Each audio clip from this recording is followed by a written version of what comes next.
The first thing she felt was the wire biting into her wrists. Not sharp enough to cut cleanly, but cruel enough to remind her every time. She moved that Mercy had long since left this place. The fence post at her back was old, splintered, leaning slightly as if even the wood was tired of standing witness to human cruelty. The morning sun crept over the flat horizon of the ranch land, spilling gold across the dust, the barn roofs, the wide fields that once promised safety to her when she arrived here as a bride. Her name was Eliza, and 3 months ago she had believed love could tame any land, any family, any bitterness passed down like inheritance. She had been wrong. They had tied her there before dawn. No words spoken at first, just rough hands, the smell of sweat and tobacco, the cold efficiency of people who had convinced themselves that cruelty was justified. Her husband's boots still sat by the door of the house behind her, mud-caked and abandoned, just like his promises. He had died on this same land, trampled by a spooked horse, they said. An accident. That word had followed his death like a shield, protecting the living from guilt. But once he was buried, once the preacher left and the casseroles stopped coming, Eliza learned how quickly a widow could become a burden. "You don't belong here anymore," her mother-in-law had said the night before, voice flat as the plains. "And you're not taking anything with you." Eliza swallowed hard as the sun climbed higher. Her dress, once pale blue, was stained with dust and fear. The fence creaked softly when the wind moved, and each sound made her flinch, expecting another hand, another shove, another reminder that she was alone. The ranch stretched endlessly around her, wide and beautiful and merciless. Somewhere in the distance, a horse whinnied. Somewhere closer, laughter drifted from the house. Breakfast laughter. The sound cut deeper than the wire.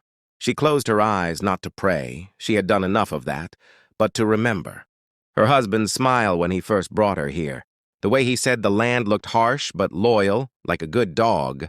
The way he promised his family would come around. She wondered if he would recognize this place now. If he would recognize the people who shared his blood. A truck engine growled to life near the barn. Eliza's heart jumped, then sank. They were leaving her. That was the plan. Tie her up, humiliate her, let the heat and fear do the rest. No blood on their hands. Just another story they could explain away if anyone asked. But no one ever did.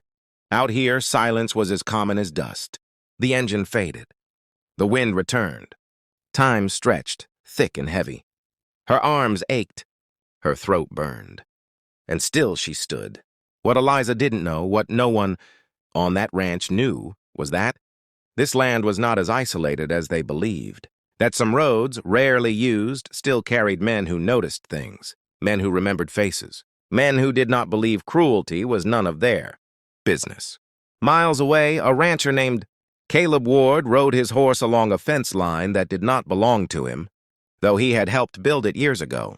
He was a broad-shouldered man with a quiet presence, the kind people underestimated until it was too late. He had lived on the plains his whole life and learned early. That land remembered everything. He had heard rumors about the Hawthorne Ranch since the husband died. Whispers at feed stores, avoided eye contact. A widow no longer seen in town. Caleb didn't like rumors, but he trusted patterns. When his horse slowed, ears flicking forward, Caleb followed its gaze. A figure against a fence. Too still. Too wrong. At first he thought it was a scarecrow. Then the wind shifted and the figure moved, just enough. Caleb's jaw tightened. He urged his horse forward.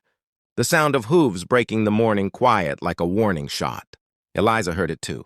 At first, she thought she was imagining it. Hope was dangerous that way. But then the ground vibrated faintly. The sound grew clearer. Hooves, one horse, steady, purposeful. She opened her eyes. A rider emerged from the shimmer of heat and dust. Tall in the saddle, hat pulled low, sun at his back like a judgment. He slowed when he saw her fully, and for a moment neither of them moved.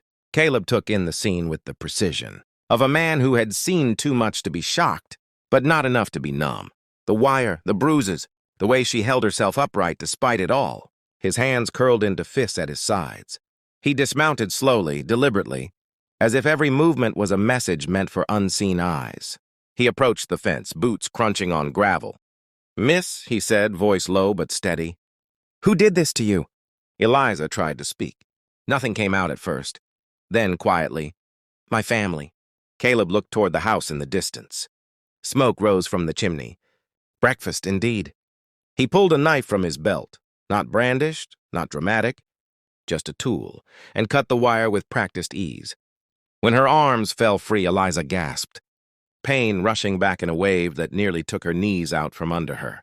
Caleb caught her before she fell, his grip firm but gentle, as if he knew exactly how fragile strength could be. "You're safe now," he said, though he knew safety was never that simple. She shook her head. "They'll come back." Caleb's eyes hardened. "Let them." He helped her to his horse, lifting her with care.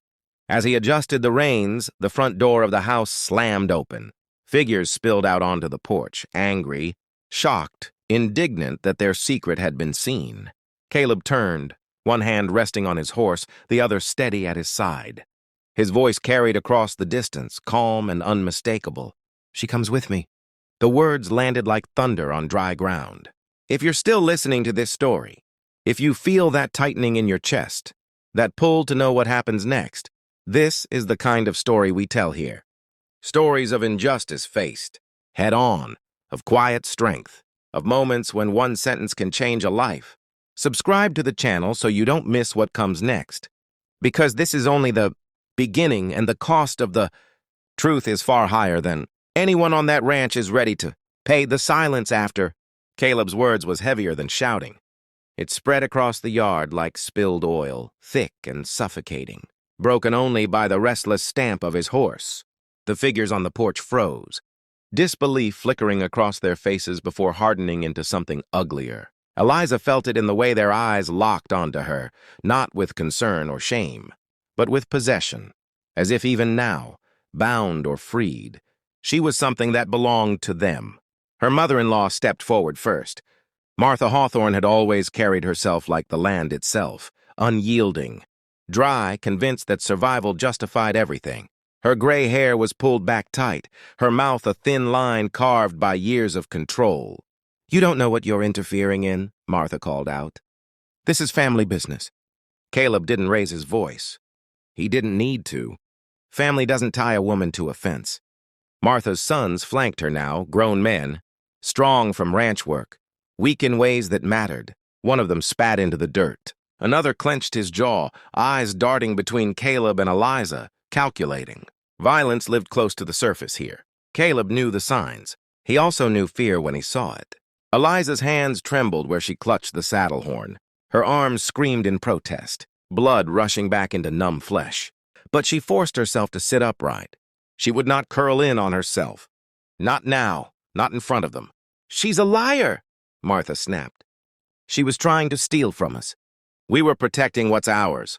Caleb finally looked directly at Eliza, not to question her, to acknowledge her. "You want to go with me?"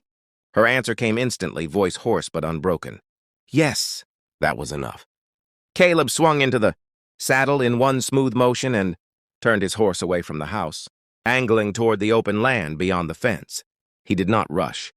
Rushing showed fear, and he wanted them to understand something very clearly. He was not afraid. "Stop him!" one of the sons shouted.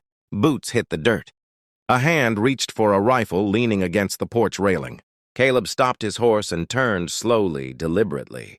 The movement revealed the revolver at his hip, worn smooth with years of use. He didn't touch it. He didn't have to. "Think carefully," he said. "Every road out of this place leads past someone who knows me, and every lie you tell will rot faster than the truth." The man's hand hesitated. Martha's face twisted, not with concern, but with rage at losing control. Control had been her currency, and it was slipping through her fingers. "Go," she hissed at Eliza. "You'll come crawling back." "You always do." Eliza met her gaze for the first time in weeks. Really met it. "No," she said softly. "I won't." Caleb turned his horse and rode. The ranch fell away behind them, swallowed by distance and dust. Eliza watched it shrink until it was just another smudge on the horizon. Only then did her body begin to shake in earnest, the delayed collapse of terror and pain. Caleb slowed his pace, steadying the horse so she wouldn't fall. "You're doing good," he said. "Just keep breathing." She nodded, tears tracking silently down her cheeks. Not loud, not dramatic, just grief leaving her body the only way it could. They rode for over an hour before Caleb guided them toward a stand of cottonwoods near a creek. The shade felt like mercy. He dismounted first, helping her down carefully, then fetched water from his canteen. She drank greedily, then winced. "Thank you," she whispered. "You don't owe me anything," he replied. She looked up at him then, really looked. Weathered face, kind eyes that had seen hard things and chosen not to become them. "Why did you stop?" Caleb paused. "Because I've seen what happens when no one does." He built a small fire, warming beans and bread from his saddlebag. The simplicity of it all, food, shade, quiet, felt unreal after the morning she'd endured. Eliza ate slowly as if afraid it might vanish. When the pain in her arms dulled to a manageable throb, Caleb examined the marks with a careful eye. "You'll bruise," he said, "but you'll heal." She swallowed. "They won't let this go." "I know. People like them always find a way to explain things." Caleb nodded. "That's why we won't give them the chance."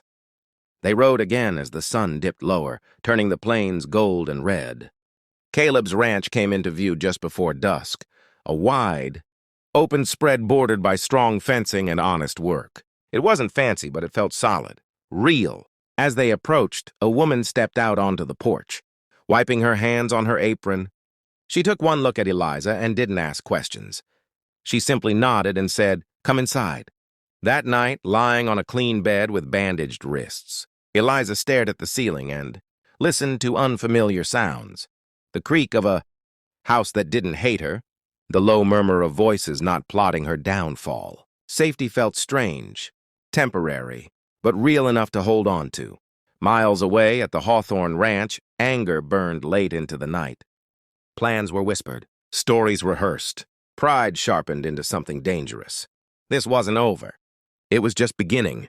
And if you've stayed with this story so far, if you feel that pull to know how justice, truth, and courage collide next, make sure you subscribe to the channel, because Chapter 2 will reveal the price of standing up, the cost of silence, and the moment when the past finally demands payment.